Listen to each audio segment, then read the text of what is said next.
దీనన్నిటికీ ఒక అజ్ఞాతమైనటువంటి యంత్రాంగం నడుపుతా ఉన్నారు. ఎవరయ్యా ఈ అజ్ఞాతమైన యంత్రాంగం అంటే రహస్యంగా ఉండేవాళ్ళు, చంద్రబాబు నాయుడు గారికి సన్నిహితంగా మెలిగినటువంటి ఐపీఎస్ ఆఫీసర్లు, ఎవరైతే రిటైర్డ్ అయినటువంటి అధికారులు ఉన్నారో వారు కొంతమంది, అదేవిధంగా ఇప్పుడు పనిచేస్తున్నటువంటి ఐపీఎస్ ఆఫీసర్లు కొంతమంది ఒక టీమ్గా ఏర్పడ్డారు, అజ్ఞాతంగా పనిచేస్తారు.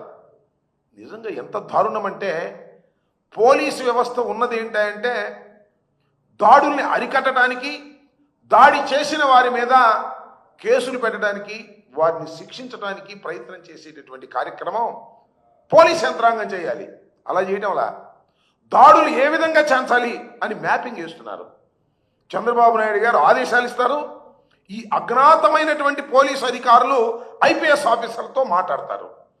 వీళ్ళు చెప్పినట్టుగా అక్కడ కథ నడుస్తుంది, కానీ వాస్తవ పరిస్థితులకు అనుగుణంగా జరగనటువంటి పరిస్థితి వాళ్ళ రాష్ట్రంలో చాలా స్పష్టంగా కనిపిస్తూ ఉంది.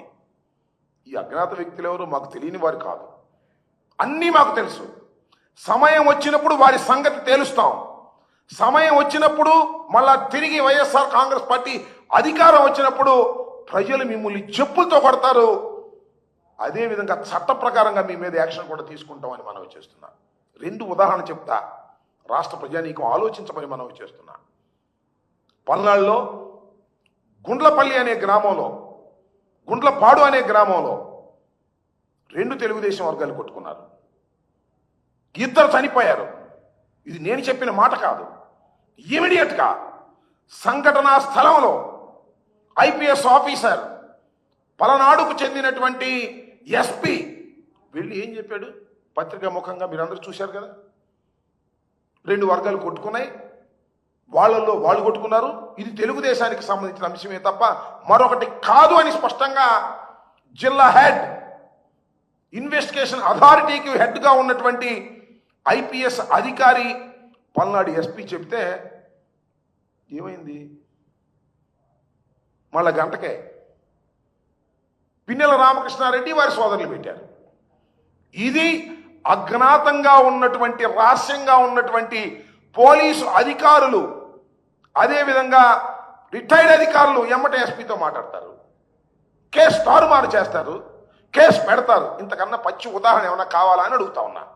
అంతేకాదు, జగన్మోహన్ రెడ్డి గారు మొన్న సత్యనపల్లి వెళ్ళారు. సత్యనపల్లి వెళ్తున్నప్పుడు పోలీసులు రక్షణ కల్పించలేకపోయారు. సత్యనపల్లి అయితే 1300 మంది కానిస్టేబుల్స్ని పెట్టారు. జగన్మోహన్ రెడ్డి గారు వెళుతున్న కారు పక్కన ఒక్క కానిస్టేబుల్ కూడా పెట్టలా, రోపార్టీ పెట్టలా. ఎవరో ఒక అతను సింగయ్య అనే మా కార్యకర్త కారు గుద్ది చనిపోయాడు. ఎవరు కారు గుద్దింది? మేము చెప్పిన మాట కదే. గుంటూరు ఎస్పీ ఏం చెప్పాడు? నెంబర్ కూడా చెప్పాడు. కాన్వాయ్ కాదు, కాన్వాయ్ను అనుసరిస్తున్నటువంటి పలానా నెంబర్ సఫారీ కారు గుద్దింది, ఆయన పడిపోయాడు. ఇది కదా చెప్పింది. ఎవరు చెప్పింది? IPS officer. పల్నాడులో ఉన్న ఎస్పీ ఏ విధంగా చెప్పాడో గుంటూరులో ఉన్న ఎస్పీ కూడా ఆ విధంగా చెప్పాడు. చెబితే ఏం చేశారండి? ఎఫ్ఐఆర్, జగన్మోహన్ రెడ్డి గారు కారు కింద పడ్డాడని, జగన్మోహన్ రెడ్డి గారిని దానిలో ప్రయాణం చేసే వ్యక్తుల్ని కూడా కేసులు పెట్టారే. ఇంతకన్నా ఏం కావాలి? పచ్చి ఉదాహరణ పోలీసు వ్యవస్థ ఏ విధంగా పనిచేస్తుందో ఈ 2 సంఘటనలు చాలదా అని అడుగుతా ఉన్నా. అంతేకాదు, చంద్రబాబు నాయుడు గారు అంటారు టైర్ కింద పడితే కుక్క పిల్లలు లాగేశారు అంటున్నారు. ఏమండి నాకు తెలియక అడుగుతాను. చంద్రబాబు నాయుడు గారు అంబులెన్స్లో ఎక్కేటప్పుడు సింగయ్య బ్రతికున్నాడా లేదా? ఇది ప్రపంచం చూసినటువంటి అంశం. సరే, దానికి కథ ఉందనుకోండి. ఏమని? అంబులెన్స్ వచ్చేదాకా ఆటోలో తీసుకెళ్ళకోకుండా ఉండేందుకు 40 నిమిషాలు ఆపారు పోలీసులు. ఈ తర్వాత మాకు తెలిసినటువంటి సంఘటన. అంబులెన్స్లో ఎక్కేటప్పుడు సింగయ్య మాట్లాడుతున్నాడు, ఫోన్ నెంబర్ ఇచ్చాడు, భార్య బిడ్డల పేరు చెప్పాడు, వాళ్ళు ఫోన్ చేసే అవకాశం ఇచ్చాడు, అంబులెన్స్లోకి ఎక్కాడు. అంబులెన్స్ నుంచి దిగేటప్పుడు చనిపోయాడే. ఏంటిది? చంద్రబాబు నాయుడు గారు ఏమంటారు? జగన్మోహన్ రెడ్డి గారు కావాలని తొక్కించి చంపాడని చెబుతారు. బుద్ధి ఉందా, బుద్ధి లేదా అని అడుగుతా ఉన్నా. ఏమండి నారా చంద్రబాబు నాయుడు గారు, అసలు నీకు బుద్ధి ఉందా లేదా? అన్నం తింటున్నావా, గడ్డి తింటున్నావా? ఏమిటి ఆరోపణలని అడుగుతా ఉన్నా.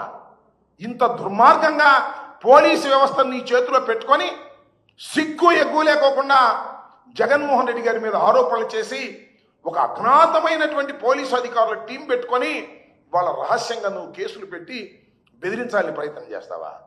బెదురుతావా మేమని అడుగుతా ఉన్నా. దుర్మార్గమైనటువంటి పరిపాలన చేస్తున్నటువంటి చంద్రబాబు నాయుడు గారు ఎంత దుర్మార్గంగా ఇవాళ వ్యవహరిస్తున్నారో నేను ప్రత్యేకంగా చెప్పాల్సిన అవసరం లేదు. మీరు అధికారంలోకి వచ్చినప్పుడు ఏం చెప్పారండి?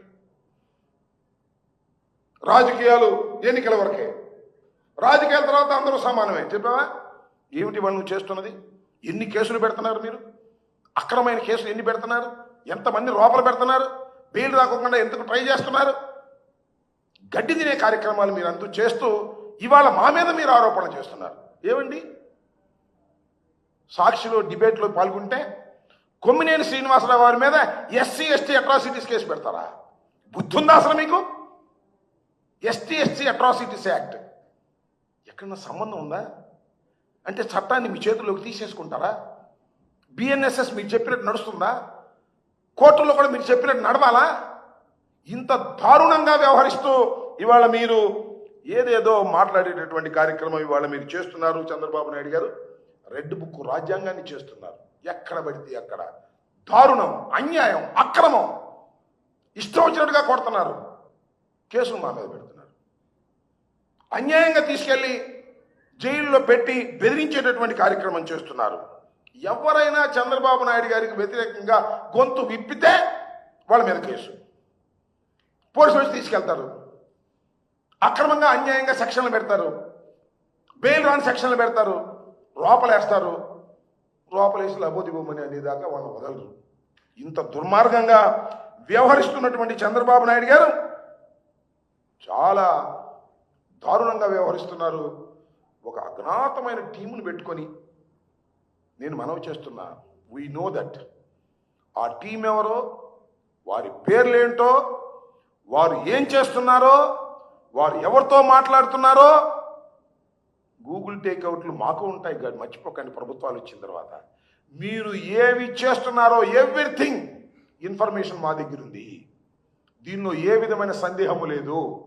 మీరు చట్ట వ్యతిరేకమైనటువంటి కార్యకలాపాలు చేయడం కోసం, చంద్రబాబు నాయుడు గారిని రక్షించడం కోసం, మమ్మల్ని భక్షించడం కోసం మీరు విధులు నిర్వహిస్తున్నారు కొంతమంది పోలీస్ ఆఫీసర్స్. వదిలిపెట్టే ప్రశ్నే లేదు ఈ ప్రజాస్వామ్య దేశంలో అని ఈ సందర్భంగా నేను చెప్పదలుచుకున్నాను.